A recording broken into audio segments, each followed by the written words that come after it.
Shalom, Bapak Ibu Saudara. Kita melanjutkan dengan suatu tema yang baru, yaitu penebusan. Ya, jadi manajemen Elohim dalam iman sudah kita selesaikan, tapi tema penebusan ini masih terkait ya dengan manajemen Elohim dalam iman. Kita lihat dulu istilah penebusan ini istilah Ibrani ya, kata kerja katar ini menebus itu artinya ada 102 kali yang bisa diterjemahkan menebus atau membersihkan, menghapus bersih ya. Menghapus bersih atau wipe clean ya. Ini kata kerja ya, ada 102 kali munculnya di dalam perjanjian lama ya. Ini kemudian kita lihat dalam perjanjian baru, kata kerja juga menghapus menebus itu hilaskomai. Ini hanya 2 kali saja ya. 2 kali saja muncul ya istilah ini. Dan itu bisa diartikan juga perdamaian atau mendamaikan ya, membuat penebusan untuk ya. Nah intinya penebusan itu, atau nanti kita lihat dulu sebentar satu lagi kata benda, atonement ya. Kata benda itu kaporet, istilah Ibrani itu hanya 27 kali yang secara umum diterjemahkan tutup ya, cover ya. Jadi penebusan itu juga memang mengcover, menutup ya, atau menyembunyikan orang yang ditebus itu sehingga dosanya tidak kelihatan, kira-kira begitu ya. Jadi di sini istilah itu atonement cover itu di sini kaporet ada 27 kali kata benda ya. Kalau dalam perjanjian baru kata bendanya hilasmos, ini hanya 2 kali juga. Pengertiannya juga di sini korban penebusan ya. Propitiation juga perdamaian ya, sama itu ya. Jadi di sini ada satu lagi kata benda lagi yang hilasterion, itu juga hanya 2 kali munculnya ya. Itu berarti tutup, penebusan, cover ya, suatu penutupan ya, menutupi ya. Nah, jadi inti daripada istilah penebusan ini itu artinya suatu tindakan untuk menghapus bersih ya dosa-dosa orang itu, juga suatu tindakan yang menutupi atau menyembunyikan dosa orang itu sehingga orang itu bersih di hadapan Tuhan tentunya. Jadi begitu ya.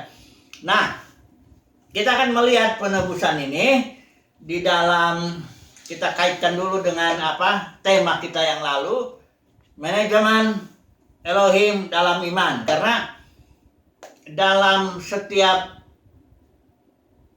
dispensasi nanti ada sedikit perbedaan ya.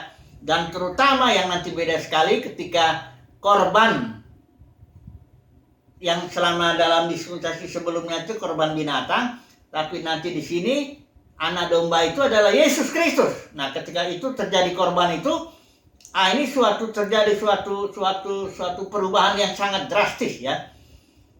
Nah, mari kita melihat dulu lah ya, satu-satu ya, pelan-pelan ya dulu. Kita kembali dulu sebentar mengenai manajemen Elohim dalam iman ini, bahwa kita ulang dulu sedikit yang terkait nanti dengan tema kita penebusan, bahwa Tuhan itu dalam setiap dispensasi selalu ada aspek relationship-nya. Itulah iman. Kalau orang mendengar Tuhan bicara, beriman, maka ada relationship-nya. Vertikal, ya begini ya. Jadi dalam dispensasi Adam, ya, di mana Kain itu mempersembahkan, tetap dia berkenan, Habel itu mempersembahkan korban tetap berkenan karena iman. Ya, dalam kitab Ibrani pasal 11 jelas itu. Kemudian dispensasi Adam, Nuh juga nanti kita melihat ada aspek relationship-nya. Ya, Nuh mendapat kasih karunia di hadapan Tuhan. Nuh seorang yang hidup bergaul dengan Tuhan dan sebagainya ya. Kemudian dispensasi Abraham, tentu ada aspek relationship, selalu itu ya, bapak orang beriman ya. Terus dalam dispensasi nanti kita juga ini dispensasi Musa itu juga iman. Jangan dibilang itu dispensasi hukum Taurat berarti Tuhan membenarkan orang karena Taurat. Bukan. Itu selalu ada aspek relationship-nya. Nanti ada aspek legalnya memang. Tiap dispensasi ada aspek legalnya. Inilah yang penebusan ini kita bicara nanti aspek ritualnya, aspek legalnya. Tapi harus selalu diingat bahwa Tuhan mengutamakan dulu relationship-nya ya. Kain kenapa nggak diterima korbannya? Bukan karena Kain itu korbannya hasil tani, bukan itu ya. Karena dalam hukum Taurat juga ada korban-korban seperti itu. Tapi Kain memang tidak benar di hadapan Tuhan ya. Dia jahat, dia berbuat jahat. Itu makanya nggak ada aspek relationship-nya Kain ini sehingga dia korbannya ditolak ya. Karena Tuhan lebih mengutamakan ini. Samuel juga bilang sama Saul itu. Apakah Tuhan lebih mengutamakan korban bakaran ini ketimbang mendengarkan suara Tuhan katanya. Jadi selalu nanti dalam pembicaraan kita mengenai penebusan ini, korban-korban ini tentunya kita harus selalu ingat bahwa aspek relationship-nya itu jangan dilupakan. Karena itu intinya, kalau sudah nggak ada relationship, maka korban apapun juga di sini, ritual apapun juga di sini sudah nggak berkenan di hadapan Tuhan, ya. Jadi ini apanya ya? Kaitannya dengan tema kita sebelumnya, ya. Nah, sekarang yang kedua tadi kita sudah paham studi kata mengenai ya secara singkat saja bahwa penebusan itu artinya menghapus, bersih, ya, atau menutupi atau menyembunyikan sehingga orang yang berdosa itu tidak kelihatan dosanya, kira-kira begitu ya. Nah, mari kita melihat dulu kembali ke dalam kitab Kejadian karena ini pelajaran kita ini selalu tema kita itu dari Kejadian sampai Wahyu kita ini walaupun secara garis besar ya. Nanti kita nggak masuk dulu ke detail-detailnya. Kalau misalnya dalam dispensasi Musa nanti ada kitab Imamat yang mengatur bagaimana peraturan untuk imam, untuk korbannya ya. Wah, itu nantilah ya. Kita secara garis besar dulu ya. Kita tahu dulu bahwa Tuhan memang menghendaki adanya korban ketika manusia sudah jatuh dalam dosa. Mari kita melihat dulu sebentar dari Kejadian ini ya. Kembali ya. Ini kita harus jangan bosan ya. Kembali ke dalam kitab Kejadian pasal 1 ayat 26 sampai 28 di mana di sana Bapa di sorga berencana untuk menjadikan manusia serupa segambar dengan Dia, kemudian supaya berkuasa menaklukkan segala sesuatu. Dan dalam prosesnya, dalam proses membuat manusia serupa segambar dengan Dia, Tuhan memakai dua pohon. Pertama pohon kehidupan yang melambangkan Yesus Kristus, dan yang kedua pohon pengetahuan yang melambangkan maut, hidup yang dikuasai iblis, hidup yang berbeda dengan yang Yesus bilang I am the life ini yang disimbolkan pohon kehidupan. Jadi manusia perlu mengalami dua-duanya ini supaya manusia bisa menjadi serupa segambar dengan Dia. Perlu makan dulu pohon pengetahuan. Kita tahu dalam Roma pasal 8 ayat 19 sampai 21 bahwa Adam jatuh bukan oleh karena kehendaknya sendiri, tapi oleh kehendak Dia yang menaklukkan Adam itu supaya dia Adam diproses melalui pohon pengetahuan ini. Ya, kita sudah lihat itu. Roma pasal 8 ayat 19 21. Saudara bisa baca sendiri nanti di sana. Bahwa jelas manusia seluruh makhluk ditaklukkan ke dalam kesia-siaan. Alam kesia-siaan itu alam maut ini bukan oleh kehendak manusia itu, tapi oleh kehendak Dia yang menaklukkannya. Hanya di dalam pengharapan. Ya, kita tahu ya. Setelah itu Yesus pun yang kedua yang harus dimakan oleh manusia, ya. Karena Yesus Yohanes 10 bilang aku datang supaya mereka mempunyai hidup dan mempunyai dalam segala kelimpahan. Jadi, nah persoalannya di sini korban Kristus, ya. Karena ada banyak orang pikir Kristus korbannya, ya itu ya secara fakta sejarah memang ya 2000 tahun yang lalu itu korbannya. Tapi sebenarnya anak domba itu sudah disembelih sebelum dunia dijadikan. Jadi sudah dalam rancangan Bapa. Nah, karena ada orang berpikir gini, Adam jatuh mendadak, Bapa di surga kaget gitu. Akhirnya dia buru-buru bikin rencana penebusan. Bukan gitu. Bapa di surga memang sudah rencanakan penebusan itu. Ya, ini makanya kita baca dulu satu ayat ya, yang menegaskan bahwa anak domba sudah disembelih sebelum dunia dijadikan. Ya, mari kita baca dulu Wahyu pasal 13 ayat 8. Tapi ini terjemahan, kalau terjemahan LAI ini nggak jelas ya. Coba dulu saya baca beberapa terjemahan ya, LAI, ILT, nanti baru yang literal ya. Coba kita lihat dulu. Karena ini terjemahan LAI ini kadang bagus, kadang juga membuat jadi nggak jelas ya. Wahyu pasal 13 ayat 8. Ini begini dia. Dan semua orang yang diam di atas bumi akan menyembahnya, yaitu setiap orang yang namanya tidak tertulis sejak dunia dijadikan di dalam kitab kehidupan dari anak domba yang telah disembelih. Kan nggak jelas ini. Kalau ILT, ya dia lebih jelas. Ini lebih literal, apa adanya ya, atau letterlek ya. Nah, kejadian Wahyu 13 ayat 8, dia bilang begini. Dan semua yang tinggal di bumi yang namanya tidak tertulis di dalam kitab kehidupan anak domba yang disembelih sejak permulaan dunia ini. Anak domba yang disembelih sejak permulaan dunia ini. Ya, jadi anak domba sudah disembelih sejak permulaan dunia. Nah, ini kalau terjemahan yang literal ini bagus sekali. Ya. Dikatakan di sini the lamb slain from the foundation of the world, ya. Anak domba dibunuh, disembelih dari ya sejak itu ya, dari peletakan dasar dunia ini. Ya. Jadi dalam program Bapa, ya, dalam rancangan Bapa itu kematian Yesus sudah dirancang. Ya, sudah dijalankan bahkan begitu ya. Itu soalnya dibilang anak domba telah disembelih sebelum dunia dijadikan. Sudah dirancang karena memang kejatuhan Adam pun itu rancangan Bapa juga. Ya, segala sesuatu berasal dari Bapa ya. Saudara jangan berpikir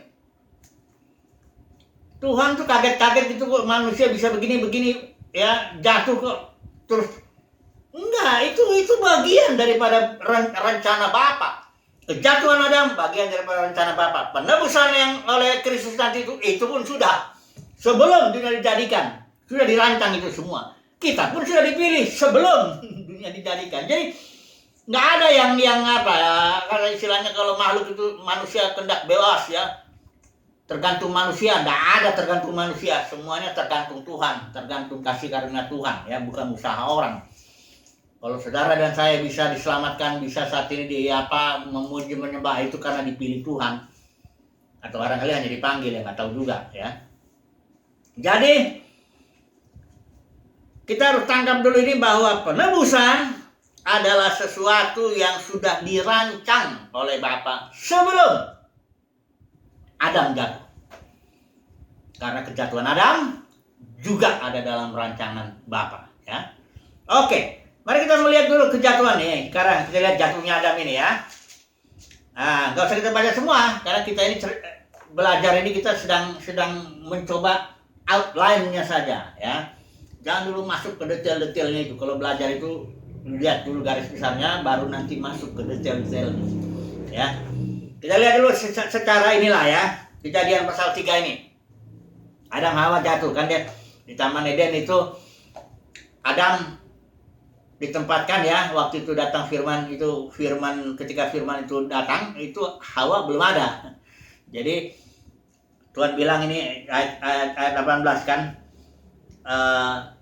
Tuhan berfirman tidak baik kalau bukan, ini yang ayat 17-nya Adam sudah ngomong, Tuhan sudah ngomong sama Adam ya. Tuhan sudah memberi perintah ayat 16 17 ya. Baru pasal 18 berikut ke bawahnya baru Hawa diciptakan, sehingga Hawa enggak dengar langsung firman Tuhan itu. Jadi hanya Adam yang dengar langsung bahwa boleh semua pohon ini dimakan kecuali yang satu ini, pohon pengetahuan. Nah, jadi Hawa kita tahu dicoba iblis, ular itu, dan Hawa itu jatuh ya, dan Adam itu tertimbul kalau Hawa karena dia nggak jelas firman Tuhan, dengan dia menambah firman Tuhan katanya nggak boleh dimakan dan diraba. Tapi Adam enggak jatuh itu, enggak apa, tidak ketipu ya, dia lebih mendengarkan Hawa dan dia lebih mencintai Hawa daripada mendengarkan suara Tuhan. Jadi Adam jatuh, kemudian mereka hilang karena hilang kemuliaan, mereka malu. Tadinya mereka telanjang enggak malu karena ditutupi oleh kemuliaan Tuhan, ya. Tapi ketika mereka berdosa, hilang kemuliaan Tuhan, ya, karena firman Tuhan bilang manusia telah berdosa dan telah kehilangan, bukan kehilangan sebenarnya, kolosor itu kekurangan kemuliaan Tuhan. Itulah yang membuat mereka jadi malu, ya. Nah, karena mereka malu, mereka melakukan tindakan dari diri mereka sendiri dengan menutupi, ya, pohon daun pohon ara itu bikin cawat, menutupi rasa malu akibat perbuatan dosa itu. Nah, Tuhan gak berkenan dengan ini. Akhirnya kita tahu ceritanya Tuhan memberikan mereka pakaian dari kulit binatang. Itu berarti ada binatang yang sudah dikorbankan oleh Tuhan untuk membuat pakaian menutupi ketelanjangan Adam dan Hawa. Ini dia makanya penebusan itu. Tadi kita lihat penebusan itu to conceal, artinya menyembunyikan, menutupi, cover, ya. Jadi Tuhanlah yang melakukan tindakan penebusan itu dengan menyembelih binatang. Ini simbol daripada anak domba yang nanti yang real itu Yesus yang akan disembelih, ya. Tuhan sudah mulai, ya. Jadi Tuhan tidak berkenan manusia menutupi dari apa? Kalau manusia berdosa, dia berbuat apapun juga dari dirinya sendiri untuk menutupi rasa malunya, Tuhan tidak berkenan. Karena rasa malu itu, kehilangan kemuliaan itu haruslah dari korban Kristus, ya. Jadi ini yang pertama yang kita harus tangkap, bahwa penebusan adalah inisiatif daripada Bapa di sorga, dan penebusan itu korbannya haruslah Kristus itu, ya, yang disimbolkan oleh kulit binatang itu, ya, domba, ya. Nah, ini yang pertama ya kita tangkap ya dari cerita tentang Adam dan Hawa. Nah, kemudian kita turun lagi, kita lihat lagi sebentar Kain dan Habel, ya. Mereka juga memberikan persembahan, ya. Jadi Kain persembahannya hasil tani, korbannya. Kalau Habel korbannya binatang. Kembali ya, sekali lagi ya. Habel diterima, Kain ditolak karena Habel beriman, ya. Jadi tetap dalam ritual korban itu Tuhan mencari iman dulu, ya. Karena Habel ini karena dia beriman, maka korbannya diterima. Jadi kita harus tangkap itu, ya. Kita lihat kayak kasus Ayub, ya. Langsung aja kita turun kasus Ayub. Kita mau melihat kasus demi kasus ini. Ayub ini kenapa saya masukkan dalam dispensasi Adam? Kita tahu ya. Dispensasi Adam, dispensasi Nuh, dispensasi Abraham. Waktu cerita Abraham ini, Kejadian 12 sana itu enggak ada disebut-sebut nama Ayub, ya. Ayub ini kemungkinan dia hidupnya sebelum zaman Abraham. Barangkali dia di dispensasi Nuh atau dia di dispensasi Abraham, di dispensasi Adam, ya. Ya kita ambil aja dulu ini kasus Ayub, ya. Karena Ayub ini juga seorang yang memberikan korban persembahan, ya. Kita tahu Ayub itu punya anak 10, ya, 7 laki-laki, 3 perempuannya. Ya betul ya. Coba dulu kita lihat tuh, jangan-jangan nanti salah saya menyebut Ayub. Anaknya ada berapa itu? Kayaknya ada 10 itu, ya. Ayub ini dikatakan 7 anak laki-laki, 3 anak perempuan, ya, 10, ya. Nah, yang 7 laki-laki ini suka pesta tiap bergilir lah, ya. Anak perempuannya diundang. Nah, setiap kali pesta, Ayub selesai pesta-pesta itu, Ayub selalu bikin apa? Memberikan korban sesuai jumlah anaknya. Kalau ada 7 ya dibikin 7, ya. Karena Ayub berpikir, jangan-jangan ini anak sudah mengutuki Tuhan, sudah berbuat dosa dan sebagainya. Jadi Ayub membuat penebusan, katakanlah begitu. Nah, di zaman itu memang seorang bapak fungsinya ya bisa dia melakukan penebusan seperti itu, ya. Karena nanti kita lihat lagi di zaman Abraham udah beda lagi, ya. Di zaman hukum Taurat itu, ya, penebusan hanya imam-imam yang melakukan itu. Nggak boleh yang lain, ya. Nah, jadi kalau yang di sini kasus Ayub, ya, seorang bapak melakukan korban penebusan untuk anak-anaknya itu, ya. Nah, Ayub selalu melakukan itu Sekalipun dalam relationship-nya, Ayub ini seorang yang belum terlalu dalam pengenalannya akan Tuhan. Karena di dalam Ayub 42 ayat 5, kita lihat Ayub 42 ayat 5, itu dikatakan bahwa dia bilang ini, Tuhan, dari kata orang saja aku mengetahui atau mengenal tentang Engkau, tapi sekarang mataku melihat Engkau. Setelah Ayub dibentuk ya, nanti kita tahu ceritanya itu diproses Ayub itu dihadap supaya Tuhan memperdalam pengenalannya, relationship. Jadi itu sebabnya ya, Tuhan selalu mengutamakan relationship ini, bukan korbannya dulu ya. Korban itu penting kalau sudah ada relationship-nya ya. Jadi relationship Ayub sudah bagus lah. Dia selalu dengan relationship yang kata orang itu, pengenalan Ayub yang pengenalan kata orang itu, dia sudah melakukan dengan setia korban penebusan itu untuk anak-anaknya. Tapi Tuhan tidak mau begitu. Dia rancang supaya lebih dalam lagi mengenal Tuhan. Nah ini dia, makanya saya bilang, ingat, selalu dalam setiap dispensasi ada aspek relationship, ada juga aspek legalnya, ritualnya, korbannya ya. Nah, oke. Ini kasus Ayub ya. Kemudian nanti kita akan melihat kasus Nuh ya. Nuh dulu.